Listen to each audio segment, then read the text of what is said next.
दोस्तों, आप सभी को जय मसीह की स्वागत करते हैं आज फिर एक नए वीडियो में।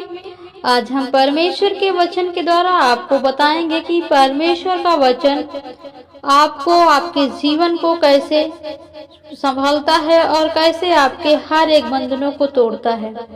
तो चलेंगे प्रभु के वचन के द्वारा, आज सीखेंगे जैसे परमेश्वर के वचन के द्वारा आज लोग चंगे हुए चंगाई को देखें, छुटकारे को पाएं यीशु मसीह के द्वारा। तो चलेंगे मत्ती 13 का 10 वचन।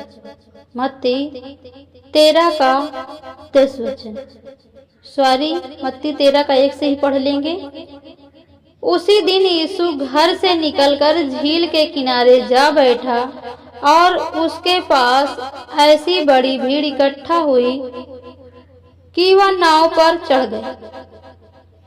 यीशु मसीह के पास इतनी बड़ी भीड़ इकट्ठा हुई कि वो नाव पर चढ़ के बैठ गया और सारी भीड़ किनारे पर खड़ी रही और उसने उनसे दृष्टांत में बहुत सी बातें कही।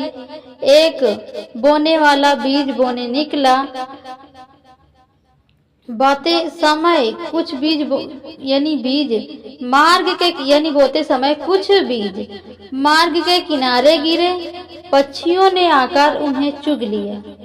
प्रभु यीशु मसीह लोगों को समझा रहे हैं कि बोने वाले ने बीज बोने निकला, परंतु वह जब बोते समय कुछ बीज मार्ग के किनारे गिरे और जिसे पक्षियों ने चुन लिया। कुछ बीज पथरीली भूमि पर गिरे, जहां उन्हें बहुत मिट्टी न मिलने के कारण, गहरी मिट्टी न मिलने के कारण वे जल्द ही क्या हुए, नष्ट हो गए। इसलिए हमें परमेश्वर के वचन को बताए अनुसार समझना चाहिए, क्योंकि आज हम वचन को सुनते हैं, उसे समझते नहीं हैं और शैतान हमारे मन से, हमारे अंदर से वो बीज जो बोया गया, यानी जो प्रभु का वचन हमें बताया गया, शैतान उसे चोरी कर लेता है। इसलिए परमेश्वर का वचन कहता है कि हे छोटी झुंड मत डर, क्योंकि मैं तुम्हारा पिता हूँ और तुम्हारी सहायता करूँगा। यदि आज हम सचमुच परमेश्वर के वचन के द्वारा परमेश्वर के सामर्थ्य वचन को पढ़ते हैं और विश्वास करते हैं, तो परमेश्वर पर भरोसा हमारा बढ़ता है और भरोसा करते हैं। जैसे लूका की पत्री में पढ़ेंगे, फिर उसने अपने चेलों से कहा, इसलिए मैं तुमसे कहता हूँ, अपने प्राण की चिंता न करो कि हम क्या खाएंगे, न अपने शरीर की चिंता करो कि क्या पहनेंगे, क्योंकि भोजन से प्राण और वस्त्र से शरीर बढ़कर है। कावे पर ध्यान दो, वे न बोते हैं, न काटते हैं, न उनके भंडार हैं और न खत्ते होते हैं, तो भी परमेश्वर उन्हें पालता है। तुम्हारा मूल्य पक्षियों से कहीं अधिक है। तुम में से ऐसा कौन है जो चिंता करने से अपनी आयु में एक घड़ी भी बढ़ा सकता है? इसलिए यदि तुम सबसे छोटे काम भी नहीं कर सकते, तो और बातों के लिए क्यों चिंता करते हो? और बातों के लिए क्यों चिंता करते हो? सोसनों के पेड़ों पर ध्यान दो, ध्यान करो कि वे कैसे बढ़ते हैं, वे परिश्रम करते हैं, ना काटते हैं।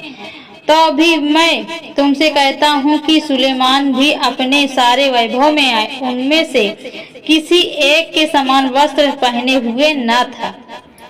इसलिए यदि परमेश्वर मैदान की घास को जो आज है और कल भाड़ में झोंकी जाएगी ऐसे पहनाता है, तो हे अल्पविश्वासियों, वह तुम्हें क्यों ना पहनाएगा। और तुम इस बात की खोज में ना रहो कि क्या खाएंगे और क्या पिएंगे, ना संदेह करो, क्योंकि संसार की जातियां इन सब वस्तुओं की खोज में रहती है और तुम्हारा पिता जानता है कि तुम्हें इन वस्तुओं की आवश्यकता है। परंतु उसके राज्य की खोज में रहो तो ये वस्तुएं भी तुम्हें मिल जाएंगी। कौन सी वस्तुएं जो हमें जरूरत है, हमारे जीवन के लिए चाहिए। आज लोगों को जरूरत क्या है? घर की जरूरत है, उसका घर अच्छा बन जाए, बैंक बैलेंस हो जाए, उसके बच्चे बड़ी पोजीशन पर जाएं, उसके घर में गाड़ी हो, उसके घर में लग्जरी कार हो, यानी बहुत बड़े सपने होते हैं। प्रभु कहता है कि तुम मेरे मार्ग सत्य यानी मैं ही हूँ और मेरे राज की खोज करो, तो ये सारी वस्तुएं जो संसार की है तुम्हें मिल जाएगी। परमेश्वर हमसे वादा कर रहा है, इसलिए जब हम परमेश्वर के वचन के अनुसार चलेंगे तो परमेश्वर अपनी सारी संपत्ति हमें देगा। जो हमें जरूरत है। तो आप विश्वास के साथ परमेश्वर के वचन को पढ़ें, विश्वास के साथ चलें।